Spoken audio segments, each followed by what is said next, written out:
না। জানাজার নামাজের পর সম্মিলিত মোনাজাত করার হুকুম কি? জানাজার নামাজটাই হলো দোয়া। জানাজার নামাজটা কি রে ভাই? পুরাটাই দোয়া। জানাজার সবটাই হলো দোয়া, এটা দোয়ার আয়োজন। অতএব দোয়ার পরে আর আলাদা কোনো দোয়া নেই। জানাজার নামাজ সালাম ফিরেছেন শেষ, এরপর আর কোনো দোয়া সুন্নাহ সম্মত কোন দোয়া এরপরে নাই। আপনি সালাম ফিরে ফেলছেন, জানাজা শেষ, এখন দ্রুত মুর্দাকে নিয়ে কবরস্থ করবেন।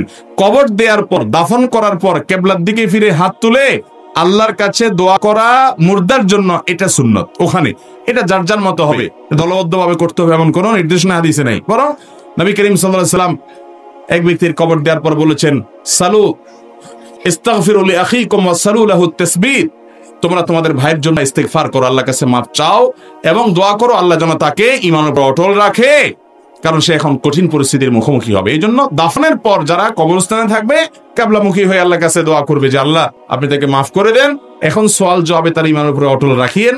এইভাবে করাটা হলো সুন্নাহ। জানাজার পরে কোনো দোয়া সম্মিলিতভাবে আমাদের অনেক দেশে, অনেক গ্রামে, অনেক জেলাতে অনেকে করে থাকেন। এটা কোনো নবী সাল্লাল্লাহু আলাইহি সাল্লাম থেকে কোনোভাবে প্রমাণিত নয়। কোন যুবক আরশের ছায়া স্থান পাবে?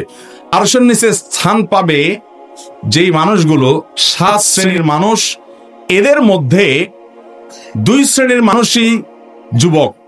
যুবকদের সৌভাগ্য এত বেশি যে 7 শ্রেণীর মানুষ সম্পর্কে নবীজি বলেছেন, সাবআতুন ইউযিল্লুহুমুল্লাহু ফি যিল্লিহি ইয়াওমা লা যিল্লা ইল্লা যিল্লুহু। 7 শ্রেণীর মানুষকে আল্লাহ আরশের নিচে ছায়া দিবেন, সেদিন আল্লাহর ছায়া ছাড়া কোনো ছায়া থাকবে না। কিন্তু ওই 7 শ্রেণীর মধ্যে আবার 2টা শ্রেণী হলো যুবকদের দখলে। নাম্বার 1, শাবুন নাশাআ ফি ইবাদাতিল্লাহ, যেই যুবক তার যৌবনকাল ইবাদতে কাটায়, উল্টাপাল্টা হারাম পথে সে যায় না, বরং ইবাদত করতে করতে তার তারুণ্যকে ব্যয় করে সে পরিণত বয়সের দিকে যায়।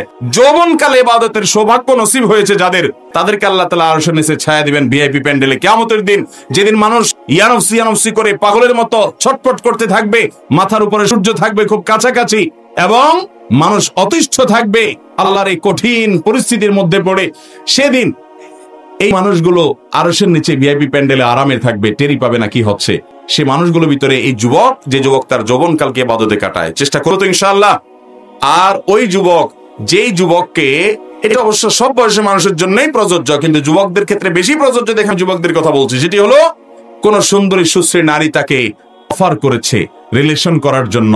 সে বলেছে, ইন্নী আখাফুল্লাহ, আমি জানি চাইলেই আমি তোমার সাথে রিলেশন করতে পারি, সমাজে অনেকেই করে, কিন্তু আমি আল্লাহকে ভয় পাই, হারাম, আল্লাহর কাছে জবাবদিহি করতে হবে। তারুণ্য সম্পর্কে জিজ্ঞাসা করা হবে, ওয়ান শাবাবিহি ফিমা আবলাহ, কিভাবে তার যৌবনকালকে কাটিয়েছে, আলাদা জিজ্ঞাসা করা হবে। আমি কি জবাব দিব? আমি এই জন্য তোমার এই অফারকে বিনয়ের সাথে ডিনাই করে দিলাম। আমি বৈধ ভালোবাসা আমার স্ত্রীর জন্য আমি অপেক্ষা করছি। কোন যুবক যদি এরকম কোন অফার গুলোকে ডিনাই করে তার যৌবনকালকে কাটাতে পারে, সেও আরশের নিচে ছায়া পাবে চেষ্টা করা যাবে না যুবক ভাইরা ইনশাআল্লাহ। আর যদি ঢিলা হয়ে যান তো যেখানে যেটা পাবেন কাইত হয়ে যাবেন। মেরুদণ্ড যদি সোজা থাকে, স্ট্রং থাকে, সুস্থ যদি থাকেন, তাহলে হারামকে না করার মতো ইমানের শক্তি রাখবেন তো ইনশাআল্লাহ। আল্লাহ আমাদের তৌফিক দান করুক। হ্যাঁ, ভালো কথা। মেয়েরা যদি রিলেশন ফিরে দেয় তাও পাবে ইনশাআল্লাহ। আল্লাহ তাআলা আমাদেরকে এই হারাম এবং অন্যায় অফারকে ফিরিয়ে দেওয়ার তৌফিক দান করুন। জানাজা সালাতের আগে মৃত ব্যক্তিটি কেমন উপস্থিত লোকদের কাছ থেকে সাক্ষ্য নেওয়ার শরীয়ী বিধান কি? ভাই, এরকম একটা ট্র্যাডিশন আমাদের দেশে আছে, মানুষ মারা যাওয়ার পরে দাঁড়ায় জিজ্ঞেস করে, ভাই লোকটা কেমন ছিল? সবাই বলে ভালো ছিল। এই সবাই ভালো ছিল, লোকটা আসলে খারাপ ছিল, এই ভালো ছিল বলার কোনো মানে আছে? সবাই মিলে বললো লোক ভালো ছিল, আসলে লোকটা খারাপ ছিল, তো এই সবাই বলা বলিতে কিছু আসে? এই লোকটা যদি জীবদ্দশাতে আসলেই ভালো থেকে থাকে, তাহলে সে আল্লাহর কাছে আজর পাবে, খারাপ হলে শাস্তি পাবে। এখানে মানুষ কি বললো বা না বললো তাতে কিছু আসে? জানাজার লাশকে রেখে দুনিয়ার আবল তাবল কাজ আমাদের দেশে করে। বিশেষ করে আপনার বিভিন্ন বক্তব্য, তার জীবনী আলোচনা, তার জীবনী চর্চা, তার জীবনের উপরে ছোটখাটো একটা সেমিনার হয়ে যায়, ঠিক কিনা?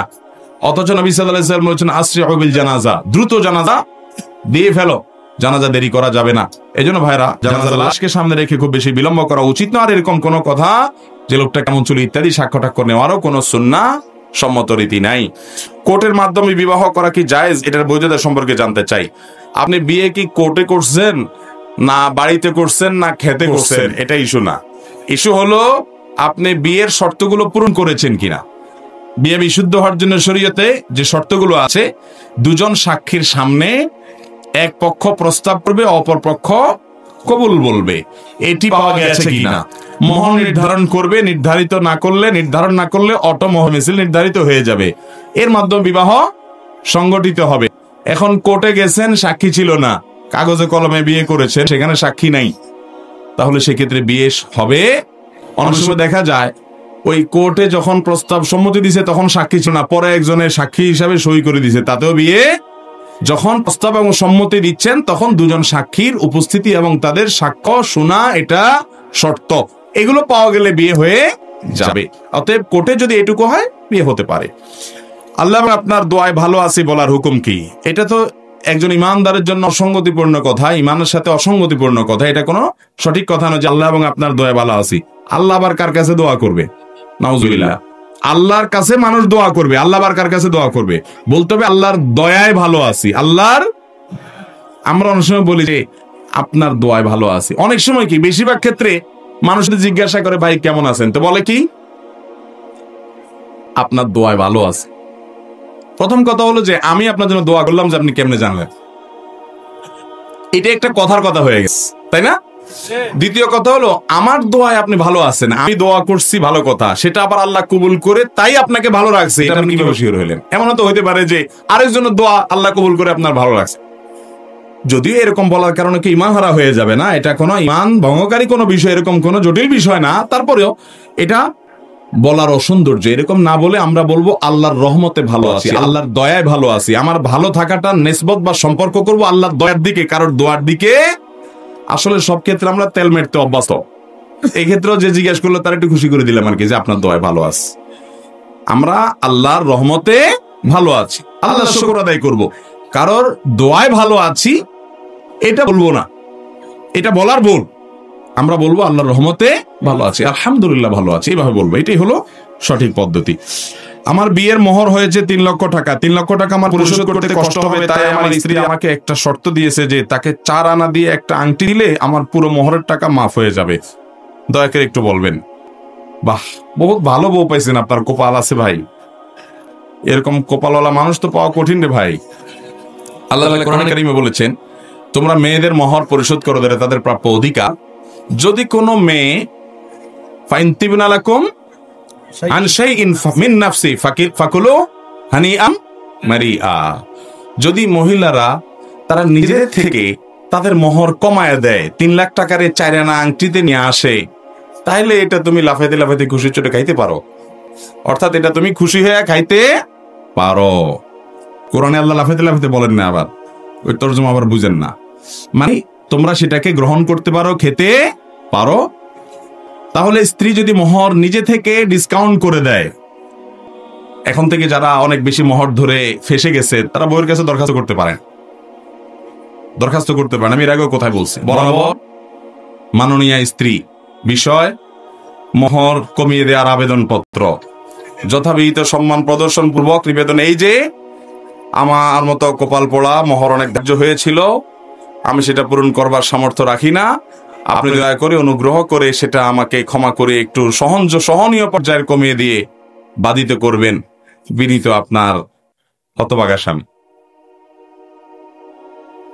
দরখাস্ত লিখতে হবে এমন কোনো কথা না, কিন্তু স্ত্রীর পাম্পটি দিয়ে হোক, যেমনি হোক, বাইলে রেখে তার কাছে যদি আদায় কমায় নিতে পারেন। আবার কমায় নেওয়াটা বাটপারি করে কমায় নিবেন না, সিন ক্রিয়েট করে কমায় নেয়। ওই যে বাসর রাতের কথা আমি প্রায় বলি, যে বাসর রাতে যায় বলে আরে মোহর তো অনেক ধরছে বুঝলাম, কিন্তু আমি কয়দিন পর ইটালি চলে যাব, কানাডা চলে যাবো, আরে টাকাই টাকা, সব তো তোমার, কি করবা তুমি?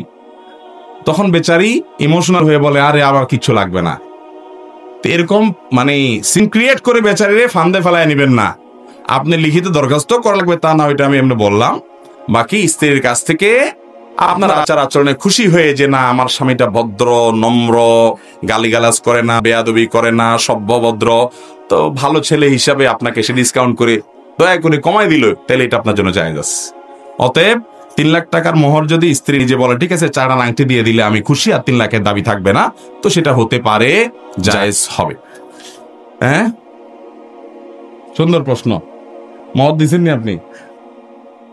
পরিশোধ করছেন বোর মোহর? মাশাআল্লাহ, জাযাকুমুল্লাহ খাইর।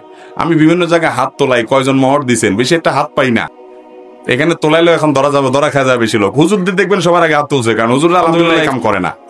আপনাদের মতো 20 লাখ 30 লাখের এই বাটপারি মার্কা মোহরও ধরে না, আর বইয়ের সাথে চিটারিও করে না হুজুর। আলহামদুলিল্লাহ সব হুজুরদের খবর নেবেন যে সবার আগে মহৎ দিয়ে দিছে, তারপরেও বলবেন যে হুজুররা নাকি মহিলাদের বিরুদ্ধে। আরে মহিলাদের ওয়াজ করতে করতে হুজুরদের মুখ ফেনা ছুটে যাচ্ছে মহিলাদের অধিকার আদায় করার জন্য। আল্লাহ তাআলা নারীদের পুরুষদের সবার অধিকার সবাইকে পরস্পরকে আদায় করার তৌফিক দান। তো ভাই আর প্রশ্ন উত্তর দিতে পারছি না, আমার টাইম অনেক আগে ওভার হয়েছে। ওস্তাদকে বসায় লিখে